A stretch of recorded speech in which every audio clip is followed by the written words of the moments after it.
Welcome to the 2022 Cambridge Camera Club annual exhibition. What you see in front of you now is the main landing page for the exhibition, which is currently showing a rolling slideshow of all the accepted images, and you are of course very welcome to sit and watch this rolling slideshow. However, the exhibition is designed to be far more interactive, and that's the purpose of this video, to show you how to use the navigation system. Before leaving this page, however, if you look on the right hand side, there are various links you may want to follow. There's information about this exhibition. There's some information about the sponsors, the people who actually make the exhibition possible. The selectors, the three people who helped us to choose the images which went into the exhibition.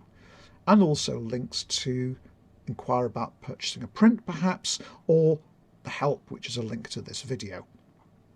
There's also a link to the Young Photographers competition, which we run in conjunction with the Rotary Club.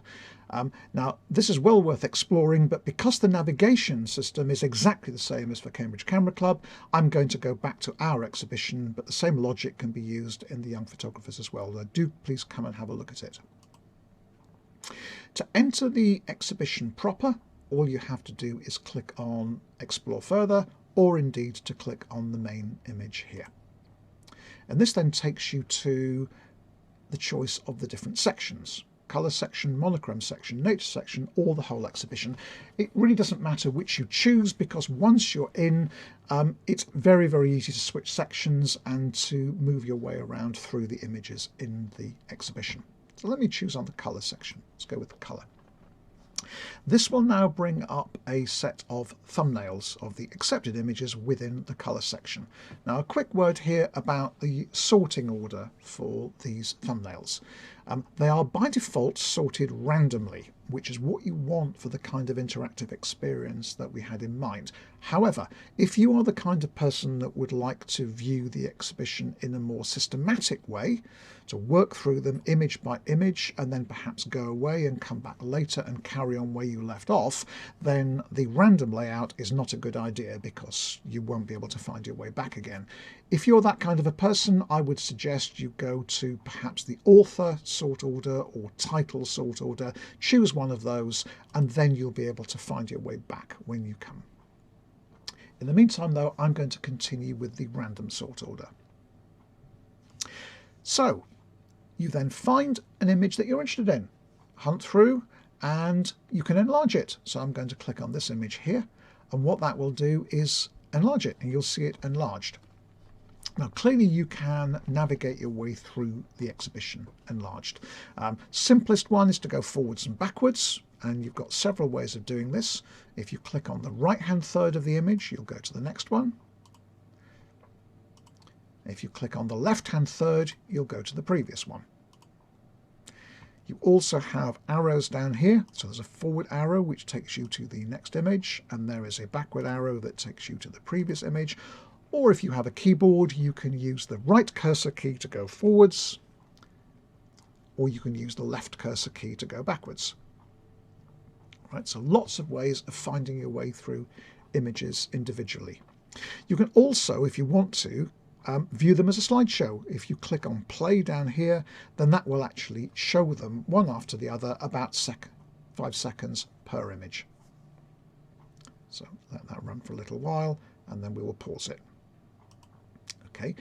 If you want to go to a specific image and you know which one it is, you can hover your cursor over the main picture, and that then brings up a little gallery, so you can work your way through and go, yes, that was the one I wanted, and then go and look at that image directly. So those are ways of navigating your way through the images while you're in this enlarged mode. The main purpose of the mechanism we have here, though, is to explore further, as is explained here, which is to find images related to the one that's currently being shown. So the one that's shown here is in the colour section. It is by author Philip Gravett, and it has various keywords associated with it: landscape, mammal, pictorial, and travel. So you could use it if you wanted to go and find out other images by Philip Gravett. I'm going to click on that one. That will now take me to a set of images by Philip. And so I'm going to go to, say, that one there. Now that one is action, people, seaside or sport. You go, oh yes, I like sport images. I'm going to click on that link and that will then take you to a whole series of sports images. And you can look on that one, and that one is also by Anne Miles. It's in the monochrome section. You can go, I'm interested. I want to go and see more monochrome images. You can click there, and that will take you to all the images in the monochrome section. So you can use this Explore Further area simply to navigate your way around and find related images, or just to essentially go off down a rabbit hole occasionally. It's a very different experience to just looking at the images one after the other, so I do hope you enjoy using it. Okay, most of the images that you see here will actually have camera metadata associated with them, and if you're interested in how the picture was taken, you're a beginner perhaps, or you just want to learn more about photography, then all you have to do is hover your cursor over this little camera down here, and if there is any metadata there, then it will show on the image. That shows you what it was taken with, shows you what the lens was, what the focal length was, the shutter speed, aperture, and things like that. So it's a very, very good way of learning how these pictures were taken. Take your cursor away and the metadata disappears. If you want to see the metadata always, then click on the camera. That will now become sticky, and we can now move our way through to the next image. And that one, as it happens, doesn't have any metadata. Neither does that one. Nor that one, but that one does. All right, so if there is metadata there, then it will be shown. I'm going to turn that one off. Okay, to get out of this enlarged mode, all you have to do is click on the close button. You can click anywhere on the outside of the enlarged image, or indeed you can hit the escape key, and that will then take you back to the thumbnail view. Now, most of what you saw there, the ability to navigate your way around the exhibition, is done by applying a series of filters. So we apply the filters to the overall exhibition, and that will give you a subset of images. Now, at the moment, we are actually applying the section filter for section monochrome. Now, you can clear that just by clicking on that link there, or you can go to a different one. So if you only want to look at the nature section, there's a section drop down here. So we are now looking at only the images in the nature section, or we can look at only the images in the monochrome section, for example. Okay, you can also filter by author.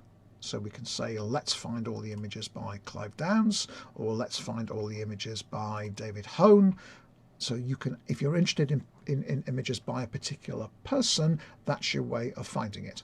So you can do that by author. I'll clear the author filter.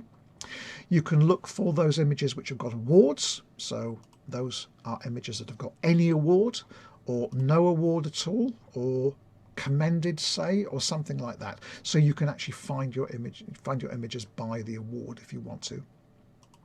You can also find them by keyword. So I can say I want to find all the landscapes, or I want to find all the multiple exposure images, or I want to find all the intentional camera movement images, for example. So there's lots of things you can do, and these can be stacked. So I can apply, say, an author filter here as well. So those are intentional camera movement images by Martin Parrott.